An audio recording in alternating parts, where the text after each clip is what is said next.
want to start by finding out how much all of you really know about what happens in the brain when we are happy. Jordan? Well, I would say we know quite a bit, but I would also say it depends on what you mean by happiness. Because we understand the circuitry, the brain circuitry that underlies certain forms of positive emotion very well. We understand, for example, why people take drugs of abuse, and it's generally to activate those circuits. So I guess you could argue about whether or not that's happiness, but there's some forms of positive emotion that we really do understand. I think we know a lot about it, but I think most of it's been derived by people who study animals, not human beings.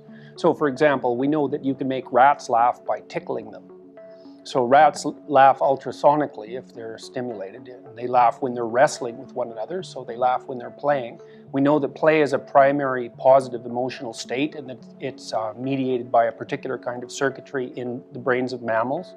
We know that people and other mammals experience positive emotion when they're in the pursuit of important goals, and that there's evidence in the environment that those goals are being attained. And that's really an important fact, because what it means is that people think often of happiness as an outcome of success, let's say, but success-related happiness is a very short-term state, whereas the positive emotion that's associated with the pursuit of important goals can last for a tremendous amount of time. And that also indicates that without goals, the probability that you're going to experience positive emotion and happiness is virtually zero.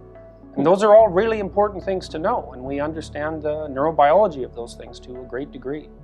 So, how you deal with there's stress two things I challenges. wanted to say, and one is that people pursue things like the new job and the bigger car partly because they like to obtain status. And the reason they like to obtain status, at least in part, is because if you obtain status, brain levels of a chemical called serotonin go up. And if you have comparatively high levels of serotonin, which is what antidepressants produce, by the way, then you're much better at regulating your negative emotions. So when you're talking about happiness, you've got to get something clear too. Like, are you talking about the ability to regulate anxiety and pain, and anger, say the primary negative emotions, so you're content and satisfied? Or are you talking about increasing the probability that you're going to be in states of joy or interest or other forms of positive emotion that are more associated with the pursuit of goals?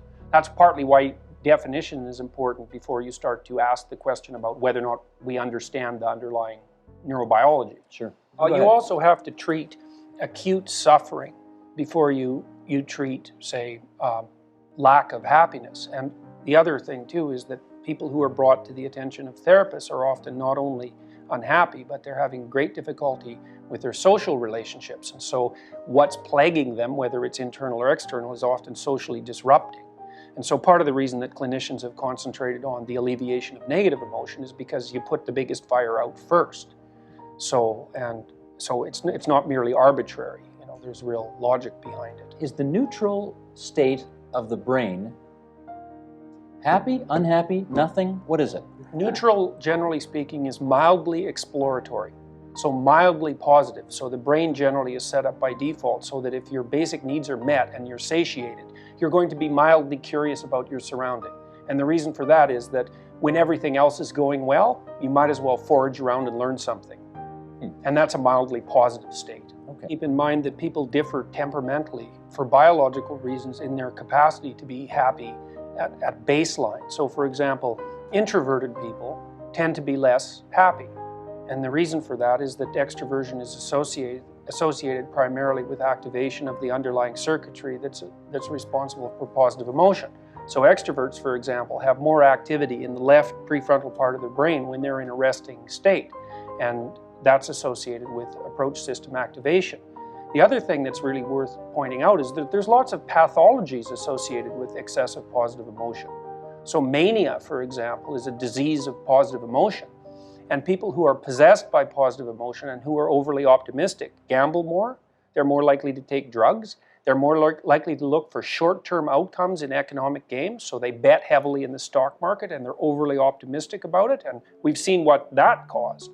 So happiness has to be bounded and has to be operating within a system where things are optimally regulated, and it's not a goal, it's a side effect of the pursuit of of other goals. So you want a distinction made between healthy happy and unhealthy happy. Oh yeah, there's definitely cocaine. Like if you're on cocaine, that's unhealthy happy. And the reason people like cocaine is because cocaine directly activates the underlying circuitry that's responsible for positive emotion and approach behavior. So there's unhealthy pursuit of positive emotion, and drug abuse is a classic example. I probably believe more in the behavioral end of cognitive behavioral therapy. I think there's overwhelming evidence, for example, that if you expose people voluntarily to things that they're afraid of, that their fears decrease, and that's really an increase in courage fundamentally, and that generalizes. So I think that there's overwhelming evidence that if you help people develop a coherent and well-structured philosophy of life that sets out for them attainable and realistic and worthwhile goals, that their negative emotion is much better controlled, and they're much more likely to experience positive emotion. I don't have to tell you, there were people watching this obviously tonight who will be saying, this is a lot of hooey what these guys are talking about. Come on, this can't be true. Well, what do you say? The issue with regards to goals is obvious. I mean, you think about how people experience happiness in day-to-day existence. It's that everybody is always pursuing a goal of one sort or other, and if you encounter an obstacle, it makes you upset, and if you encounter something that facilitates your progress, it makes you happy. I mean, think of what happens to you when you're driving. You know, as soon as someone cuts you off, you instantly get a blast of negative emotion because they put an obstacle in your path. I mean, I don't think there's any debate about this. Like, stimuli, so to speak, that indicate that you're making progress produce positive emotions. As simple as that. And things that get in your way produce negative emotion. But also the corollary to that is that if you don't have goals, the probability that you'll experience positive emotion is very low, because there's almost always, most forms of positive emotion are experienced in relationship to a goal. So if you're incoherent in your personal philosophy, the probability that you'll experience more negative emotion than you want is almost 100%. I would like to point out that great artists, especially visual artists, people who produce paintings, are constantly trying to attract our attention to the moment. You know, so a great artist who's producing a representation of a moment spends hours and hours building a representation that's deep and profound. And when people look at that, they like that. And the reason they like that is because the artist is reminding them that each moment contains an aspect of eternity, and that our normal day-to-day ruminations and worries, our concern about our fragility, blind us from that. And the blindness is part of the processes that Zindel was talking about, whereby people's minds are hyperactive and don't allow them to gain any positive emotion whatsoever from what's right in front of them. And mindfulness can bring their attention back to the present and help them see the beauty and value in things that are immediately in front of them. And that's not trivial. I mean, a lot of art is predicated on precisely that. Remember where you are, and remember to look, because there's beauty in it, even if you're being plagued by, phenomena that are blinding you to that. Do we generally not do enough of that? Well, it's easy to get overwhelmed. I mean, you asked about, whether people are more unhappy than happy. I mean, people are very fragile.